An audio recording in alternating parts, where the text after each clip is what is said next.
This year, our mission trip to Vietnam to provide medical and dental care took place from February 21st through March the 4th of 2025. Per our mission statement, we focus on the poor and neglected villagers throughout Vietnam. The mission started this year in the north, including Thái Bình, Phát Diệm, Thanh Hóa, and then the team moved to the central, which included Cam Lộ and Khe Sanh. And lastly, we moved south to the highlands, which included Datong and Da Loan.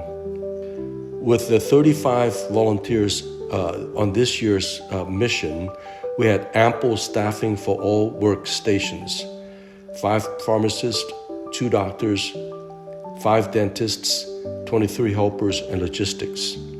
As you can see here, this is the night before we moved on to the road. So everybody gets into the same room and divide up all of the medications and so on, so that we can dispense them readily out in the field. We had a number of new first-timer as well on this trip who brought with them lots of energy and enthusiasm and many new good ideas to the team. As you can see here, we're preparing the first site for work, and there's a lot of implements here for the dental team to pull teeth. We load up on the bus to move on to the next town when we're done with the one location. So it's every day it's on the move. Transportation of personnel, luggage, and supplies with 35 volunteers was a huge feat of logistics as we start out any new location. So in Phát Diệm, we had a huge challenge. Oh, by the way, this man's knees were born backwards.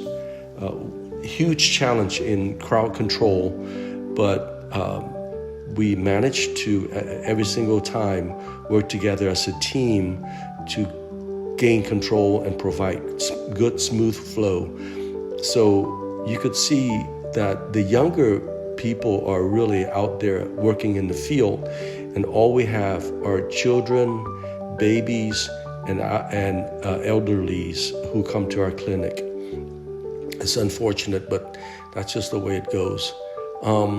So here at the triage stations, we take their blood pressure and note any kind of an ailment. They may come and see the doctor or the dentist, and as well as their age, all the bio data that we can get towards the doctor.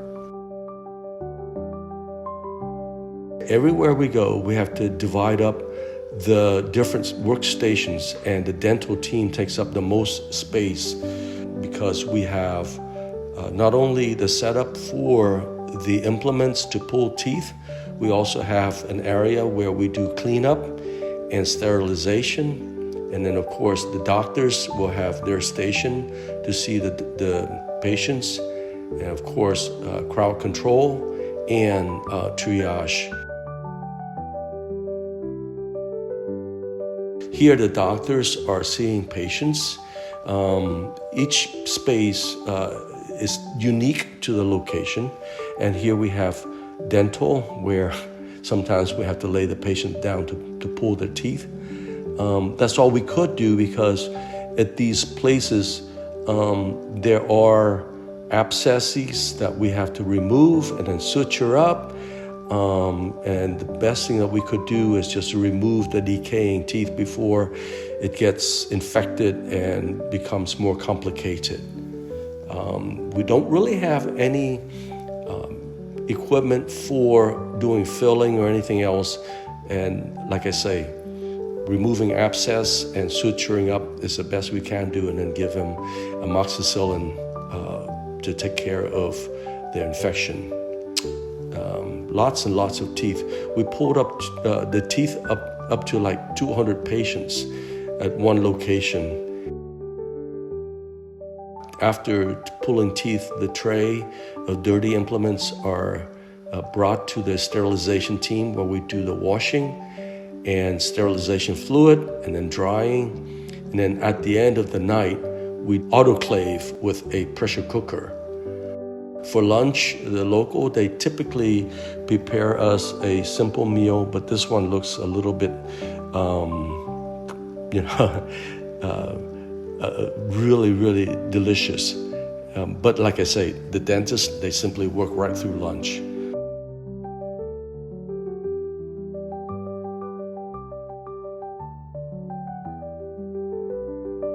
On the off days, typically, for example, we travel from the north to the central, so we take a day off just due to the long distance. And so the team gets to enjoy the time with each other, build up camaraderie. And that's why year after year, we commit ourselves not only for the work, we share that teamwork and that camaraderie. Here at one location, we provide food assistance to the villagers, namely the elderly and the poor, destitute people. And whatever we pass out, you could see the portions. They're typically for a month's worth of supply. We typically don't do food assistance, but where there's nothing else we could do, and the local manager, they requested food supply, so we do.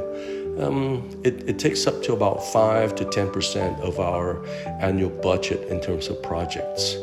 And we do typically $100,000 worth of project per year. And mostly there are scholarships, water filtration systems, houses for the poor, and so on. We also had moments of joy. The team spent one day with the care to sponsor orphans at Cam Lo. We provided a meal for the kids and for ourselves, as well as the nuns who cared for them. The children put on an impromptu show of songs and dance. All of us laughed so hard, clapped so much, and enjoyed the time spent together with the children. And as our bus rolled away at the end of the day, the children chased us all the way out to the main road, all the while just waving goodbye. And there's a certain sense of sadness that had to come to an end.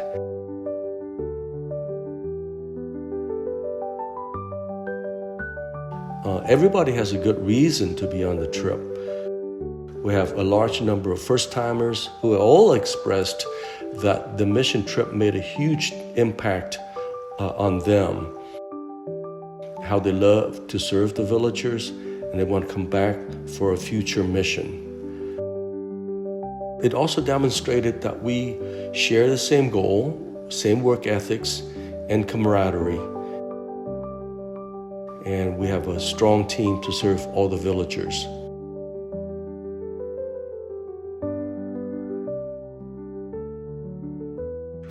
Some examples of projects. These are 10 computer systems to train the indigenous children. And bikes, we provided 30 or so bikes for the indigenous kids to go to school. Most of them live up in the mountains and in the lower villages. And the typhoon destroyed in Vietnam a whole bunch of houses, roads, the villages, and all the infrastructures. So we provided them with some food, blankets, clothing, and whatever they need for tying in them through to the day that they can rebuild. This is from the north and towards the central part of Vietnam. We also provided water filtration systems for existing water wells and pumps that are really bad. So we're digging wells for them, providing water filtration systems at remote places that don't have city running water. Twice a week, we provide a pot of rice porridge with meat and vegetables as supplement nutrition for these extremely malnourished kids as well as elderly people. Some of them, these are the only times they get full meals during the week.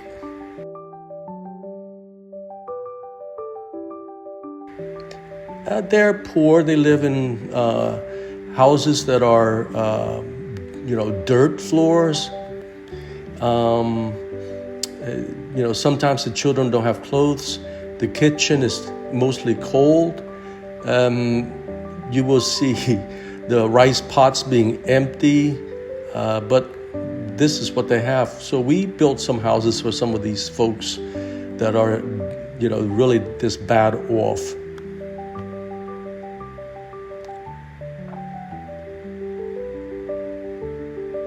This one girl just graduated from college. We funded her in the orphanage from when she was 5 years old, and now she just graduated with a degree. As of this very day of this recording, Typhoon Komagi hits the central part of Vietnam with severe damages to the villages and houses and a lot of flooding there. And it's expected to continue within this entire week, pounding the central land of Vietnam. CareToShare had provided currently $6,000 worth of emergency food for that area. Back in September, Typhoon Bua Loi hits the northern and north central part of Vietnam, destroying many houses and villages there. CareToShare provided $8,000 worth of emergency food and basic necessities for those villages.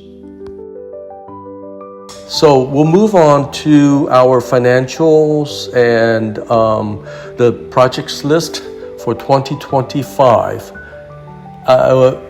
In the year from this point last year till now, we've raised over $90,000. And we've expended under $98,000 in projects throughout the year. Throughout the year, we would have all the project managers that are listed here providing us with their proposals, and our board of directors, we vote for each and every one of these projects and send money over to them, and they typically would accomplish and complete the project within a few months. Things like beds and blankets, assistance for typhoon victims, lots and lots of water wells and water purifying systems for remote places that don't have city water, lots of houses, computers, bikes, again, nutritious rice porridge, Care to Sponsor, which is basically the parents over here sponsoring one child over there for 1 year room and board so they can go to school. Typically they are either orphans or missing a parent or otherwise very, very poor. Again, lots of scholarships and more houses, and including our medical and dental mission. You can see here, there's a lot of projects that are going on throughout the year that we fund besides doing the medical and dental mission itself. So I thank you for your attention, and we'll move on to the next segment of the program. Thank you very much.